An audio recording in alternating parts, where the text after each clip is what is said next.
Considérons une vérité qui gouverne, en relation avec la finalité divine. Dieu choisit des vases, individuels et collectifs ou corporatifs, et les amène d'une manière étrange et souveraine, en relation avec sa pleine finalité.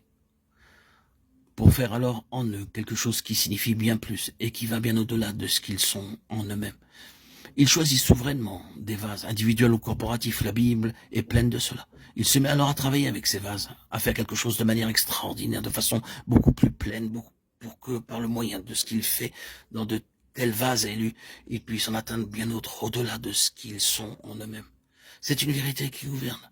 Il fera quelque chose dans un vase élu qui, allant bien au-delà de lui-même ou de ses membres, sera pour l'utilité d'un plus grand nombre. Maintenant, nous considérerons cela un moment, car notre manière de penser a toujours besoin d'être éclairée. Il se pourrait très bien que beaucoup parmi nous, en disant les paroles de la Bible, disent « Je ne vois pas que je sois un vase élu de manière particulière ».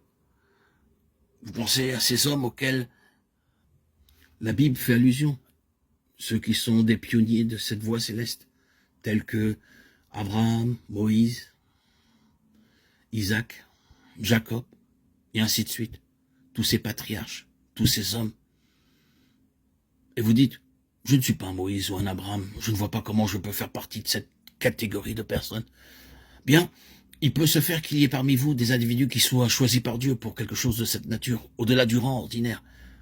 Comme nous disons, oui, cela peut être vrai, mais il y a cet autre aspect, c'est que vous pouvez être une partie d'un vase corporatif ou collectif, seulement une partie de cet ensemble. Et si vous l'êtes, et probablement que vous l'êtes, je pense que j'irai plus loin en disant « Et vous l'êtes si le Seigneur a posé sa main sur vous et mis en vous le sens de cette destinée d'avoir été appelé à quelque chose de plus que juste être chrétien, ce sentiment très fort d'un appel.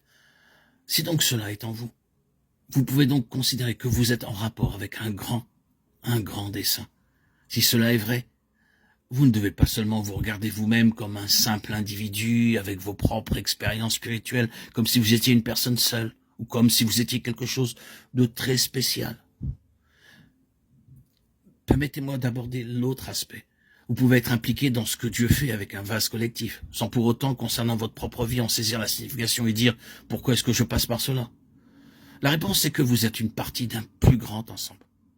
Fréquemment, nous constatons que de grandes pressions s'exercent sur nous individuellement.